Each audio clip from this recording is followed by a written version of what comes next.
somebody else's life story or book, you're like, oh, I feel like I'm reading about myself. Like, this is exactly how I feel.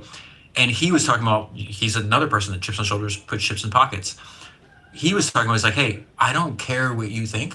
He's like, because he goes, I grew up in an environment where there's like no support. So what the defense mechanism and the tool that he used was, he's like, I had to convince myself that my opinion about what I was doing in my life was the most important opinion.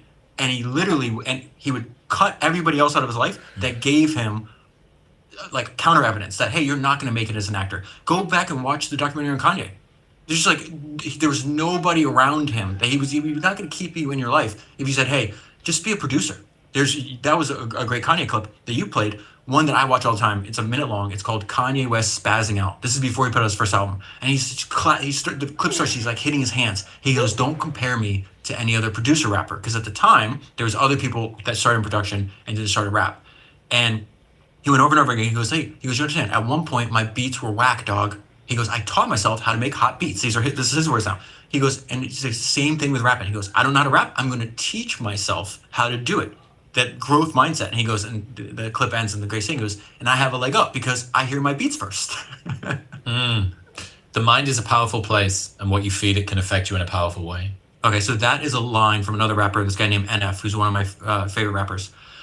And that reappears throughout not only the books I read, like all these books on history of great entrepreneurs that I've read for my other podcasts, but when I start sitting down and talking to some of the best entrepreneurs in the world, like I do for the new show. This came from Toby Luque, founder of Shopify, and it was the most surprising conversation I may have ever had in my entire life. Okay, because you go in, like, if you've never met somebody before, there's gonna be some kind of like typecast, right? It's like you got this German engineer who built a $200 billion company and this one of the most successful technology platforms that ever been created. And he started by himself with a single laptop in his wife's childhood bedroom because he had no money.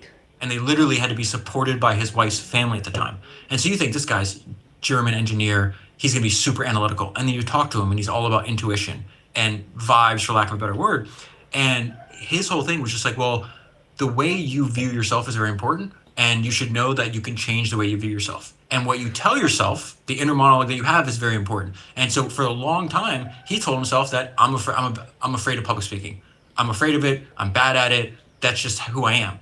And what he would do, again, this sounds like willy foo-foo nonsense, but it actually works. He's like, every day for 10 minutes for I think a week or two or however long it took, he would sit there and write 100 times. I love public speaking. I love public speaking. There's nothing else to that. Just the same positive affirmation. And he was literally brainwashing himself to now he's phenomenal on podcasts. He can give a presentation in front of his thousands of employees. He can go on stage. He loves public speaking. He literally changed his brain. And so I think this is really important on not only like the people you keep around you. We just touched on, it's like, dude, I don't have anybody in my life that's like pessimistic or negative. Like these kind of people, like they're cut out root and stem. My information diet is like, I read old books and I talk to smart, interesting people. The way that I choose who I talk to is like the conversation we had. How do I feel after I just had an hour or 2 hour conversation with Chris? Fucking alive, excited. Like, you had George's idea about sofa friends and treadmill friends. You should, repeat it though. Yeah. Just that after some people, you feel like you need to go and lie down on a sofa and stare at the ceiling for a while. And after spending time with other people, you feel like you want to go and run on a treadmill. The post-content clarity or post-nut clarity, the equivalent of. So Cooper, after you watch a piece how of are content you? on the internet from a creator that keeps on popping up in your feed, or that maybe you've subscribed to for a while or not so long of a while, how do you feel after that? Do you want to go outside and ring your mum? Do you feel like you can achieve more? Do you feel like the world is against you or for you?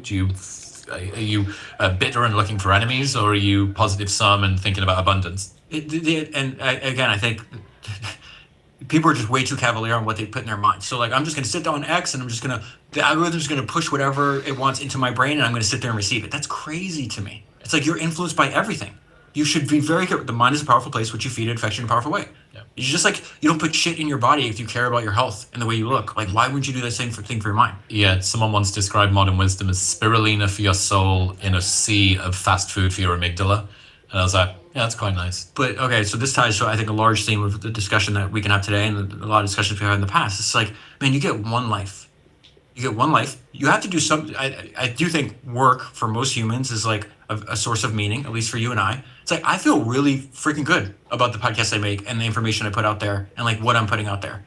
And to play on this other end where it's just like you're just like junk food for the mind. It's like you this is your one shot at life and this is what you did. You have to feel good when you hear stuff like that. I really think if people could go to the end just for a moment, if they could speed run 2 alternate universes forward, one where they did the equivalent of selling their soul and getting all of the success but not resonating with what it was that they did, or speed running it in a way that meant that the success came but it came without effort and without personal sacrifice and without like investment of yourself, and the other one where you had 50% or 10% of the success but it was spoken truly from you. Like I've been around enough people who have done something that resonates and that they love, who are way less successful than others that have got bigger platforms, but the people that have got bigger platforms are way more miserable because they don't feel it. Like you don't want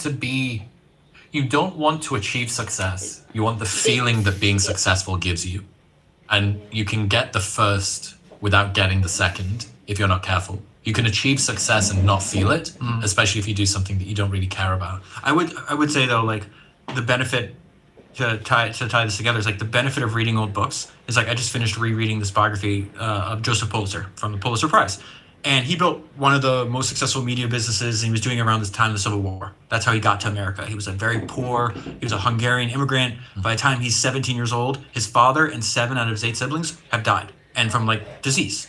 And so he has to come fight in the Civil War because he has no money, and there was a bunch of wealthy American businessmen that were trying to seed the Union Army, and they figured, hey, we'll get a bunch of European men, we'll pay for your passage over here, and if you survive, you'll get X amount of money, you can start a new life in America. That's how Pulitzer got started. Now he built his media at the time he had 2 of the most successful newspapers in the world, including the most successful newspaper in the world. Now the negative part of his, and where he kind of laundered his reputation by seeding the Pulitzer Prize and the Pulitzer School of Journalism, is that he also is credited with the invention of yellow journalism. All yellow journalism is like exactly what we see when we open up Instagram or X. It's just sensationalism, violence, sex, things that just speak that for hundreds of years, thousands of years, have piqued human interest. So not that it's good for you, it's just that you're interested in it. So if you read this book, because I always get shit because people are always like, hey, like I don't know anything about current affairs. Like I don't pay attention to news, I don't read newspapers, I don't look at any of that stuff. And so I get a lot of stuff about this. And my thing is like, if you just read Joseph Pulitzer's biography and William Randolph Hearst, who copied his career off Pulitzer, like I did, and you'll see the connection. You'll be like, why am I doing this? Like do that first and then say, you should, redline this negative information about something's happening 3,000 miles away or 5,000 miles away over and over again for your brain. I've learned from over 1,000 podcast episodes that the easier you make your health routine, the more consistent you'll be. It's like golf, right? You want to keep it simple and not mix a bunch of pills. You want the eye of the tiger, not the DUI of the tiger. That's why I'm such a huge fan of AG1. One scoop contains 75 vitamins, minerals, probiotics, and whole food source ingredients in a single daily drink. And now they've taken it a step further with AG1 Next Gen, backed by 4 clinical trials. And in those trials, it was shown to fill common nutrient gaps, improve key nutrient levels in just 3 months, and increase healthy gut bacteria by 10 times, even in people who already eat well. Gone are the days of needing to buy a load of pills in the gym parking lot from some juiced bro in a Cybertruck. But if you're unsure about it, AG1's got a 90-day money-back guarantee, so you can try it every single day for 3 months, and if you do not like it, they will give you your money back. Right now, you can get a free AG1 welcome kit that includes a bottle of D3K2, an AG1 flavor sampler, and that 90-day money-back guarantee by going to the link in the description below. And to drinkag1.com.